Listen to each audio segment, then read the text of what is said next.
Salam planter Indonesia. Assalamualaikum warahmatullahi wabarakatuh. Di siang hari yang berbahagia ini, bertepatan sedang di Purwokerto, izinkan The Brondol untuk menjawab pertanyaan dari sahabat The Brondol tentang tanaman kelapa sawit Pak Pendi. Tanaman saya itu menguning, pupuk sudah maksimal. Apakah tanah bisa menjadi pengaruh? Bibitnya adalah BL1 yang sudah menghasilkan. Izinkan The Brondol untuk menjawab ketika tanaman menguning secara misalnya mulai dari bawah sampai ke atas, ataupun asal bukan genetik misalnya kayak chimera ataupun yang lain kayak confluent orange spotting genetik, maka ketika menguningnya seperti apa, Mas? Ini yang menjadi pertanyaan awalnya. Ketika pemupukan sudah diberikan dan ini namanya genetik, tidak akan mungkin semuanya tuh kena, itu tidak akan, tetapi mungkin hanya satu atau dua saja. Ketika sahabat The Brondol memiliki lahan yang menguning walaupun pupuknya sudah secara pupuk tunggal sudah dikasih dolomit, rock fosfat, urea, KCl, boron, ataupun misalnya sudah menggunakan NPK dolomit, kemudian NPK ditambah boron atau CO di gambut, tapi kenapa masih kuning? Maka ada beberapa hal yang menjadi catatan The Brondol ketika tanaman kita itu mengalami penguningan seperti ini. Yang pertama adalah masalah air, Mas. Bagaimana dengan airnya? Karena bahwa sebanyak apapun pupuk kita berikan, ketika water management ataupun air yang berada di perakaran tidak terselesaikan, maka akar kita tidak akan pernah berkembang untuk melakukan penyerapan. Akar yang menyerap adalah akar yang berkembang dengan kedalaman 90 cm sampai 120 cm. Ketika dia terbentuk, maka ya akan terjadi hal yang sangat memuaskan pastinya. Akan tetapi jika pada kedalaman tertentu sudah ada faktor pembatas masalah air atau bahkan tergenang, maka pemupukan kita ya akan bersifat sia-sia. Hal ini akan sangat dipengaruhi oleh kondisi di mana bahwa tanaman kelapa sawit kita akarnya itu tidak mampu melakukan respirasi. Ketika tidak mampu melakukan respirasi, ya kita tidak akan ngomongin pertumbuhan yang normal. Ini akan menjadi catatan kita di dalam penyerapan unsur hara tanaman bagi kelapa sawit itu sendiri. Jadi yang pertama adalah apakah dia terendam, apakah dia di dalam kedalaman tertentu ada airnya, maka bisa di cross check kembali. Artinya masih bor saja ataukah digali sampai kedalaman berapa, kita akan ketemu dengan water table-nya ataupun air tanahnya. Hal ini akan menjadi faktor pembatasnya. Apalagi di gambut, water misalnya airnya itu pada 5-40 cm dan ini berlangsung lama, ya akan sangat berpengaruh terhadap pertumbuhan tanaman kelapa sawit di mana produktivitasnya tidak akan optimal. Itu jadi kembali lagi pada dasarnya kelapa sawit adalah tanaman yang membutuhkan air dalam jumlah yang cukup besar, tapi tidak mampu bertahan dalam kondisi yang tidak mampu berkondisi tergenang atau dalam kondisi yang banyak airnya, itu tidak mampu. Hal ini menjadi sangat penting bagi kita semuanya untuk memahaminya. Kemudian yang kedua, apakah lahannya berpengaruh, Pak Bandi? Sangat berpengaruh, Mas. Ketika kita melakukan pemupukan, baik kita menggunakan tepat dosis 5T sudah terpenuhi semuanya, kita berikan, apakah hasilnya akan bagus, Mas Bandi? Maka kembali lagi, bagaimana kemampuan tanah kita untuk bisa melakukan penjerapan ataupun penyimpanan unsur hara yang ada. Bahasa kasar dari penjerapan mungkin akan menyimpan sementara, itu akan mengikat sementara bagi tanaman kelapa sawit kita. Jadi ketika kita melakukan pupuk sudah tepat, jumlahnya pas, waktunya tepat, lah kita akan memperhitungkan kemampuan tanah kita. Salah satu faktor yang akan menjadi faktor pembatas kelas kemampuan lahan tanah kita, yaitu adalah balik lagi, berapa sih fraksi pasir yang ada. Ketika fraksi pasirnya tinggi, ya jelas akan berpengaruh, Mas. Karena balik lagi, ketika pasiran di dalam tanah kita itu jumlahnya besar, maka bahwa kemampuan mengikat unsur hara yang diberikan melalui pemupukan kita itu adalah sangat rendah sekali. Hal ini apakah bisa menyebabkan kuning, Pak Bandi? Sangat bisa. Karena kuning dari kelapa sawit, apakah dia terendam ya kuning, nggak bisa, atau kekurangan air yang bisa kuning, ataupun yang lainnya bisa kuning. Lah sehingga dari faktor tanah sangat mungkin terjadi. Ketika dia hanya pasiran atau jumlah fraksi pasir yang besar, ya akan memiliki kemampuan mengikat yang rendah, sehingga akan sangat mungkin terjadi faktor kekurangan unsur hara tertentu walaupun 5T-nya sudah terjadi nih. Nah, ini penting untuk dipahami.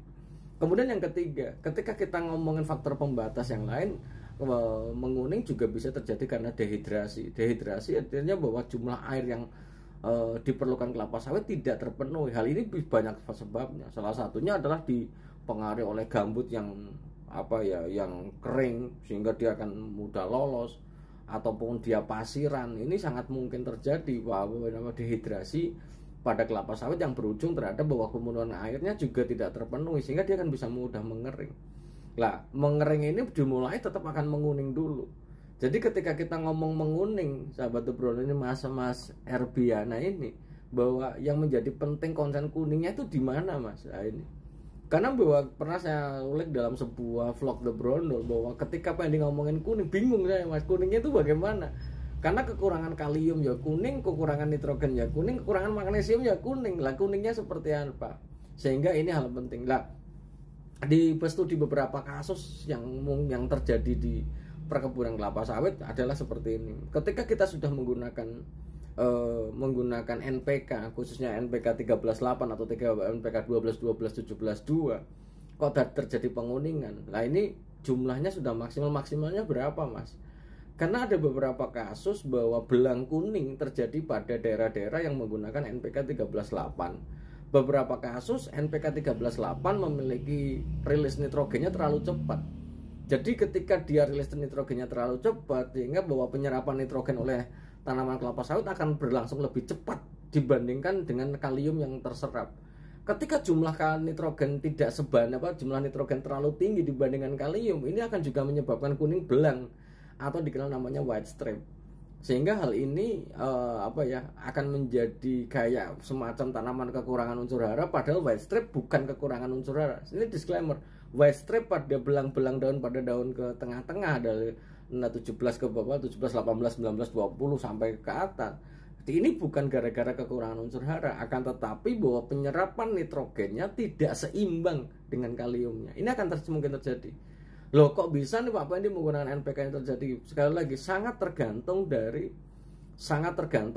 jumlah nitrogen yang tergantung dari kualitas NPK-nya. Beberapa kasus NPK yang didesain slow release, ternyata nitrogennya fast release, kaliumnya slow release. Harusnya bahwa nitrogen dan kalium itu berbarengan, jumlahnya itu hampir berimbang. Mengingat bahwa kalium adalah unsur hara yang tertinggi pertama yang diserap kelapa sawit, tertingginya adalah kalium. Jika memang NPK ini biasanya adalah mudah encer ataupun penyerapannya akan sangat cepat, sementara kaliumnya tidak, maka belang daun akan mungkin terjadi pada tanaman kelapa sawit kita. Sehingga bagaimananya ya susulkan kaliumnya secepatnya, dimana bahwa cari kalium yang mudah diserap oleh tanaman kelapa sawit yaitu KCl, atau misalnya menggunakan yang lainnya yang mudah untuk diserap akan jauh lebih baik. Sehingga sahabat The Brown Mas Erbiana ini kita harus memilah-milah dulu bahwa kuningnya seperti apa, sehingga kita bisa mendiagnosis sedemikian rupa sehingga bahwa jelas itu faktor penyebabnya jelas. Itu kalau misalnya kuning sudah maksimum, apakah dia kuning merata kekurangan nitrogen, jangan-jangan ternyata bahwa urutannya tidak tepat, karena bahwa 5T tidak ada hubungannya dengan urutan. Contohnya gini, sahabat The Brondol, saya udah pupuk maksimal nih Pak Pendi, akan tetapi bahwa ureanya saya campur dengan dolomit, atau ureanya saya tembakkan setelah dengan abu janjangan kosong. Bagaimana Pak Pendi? Saya tidak tepat.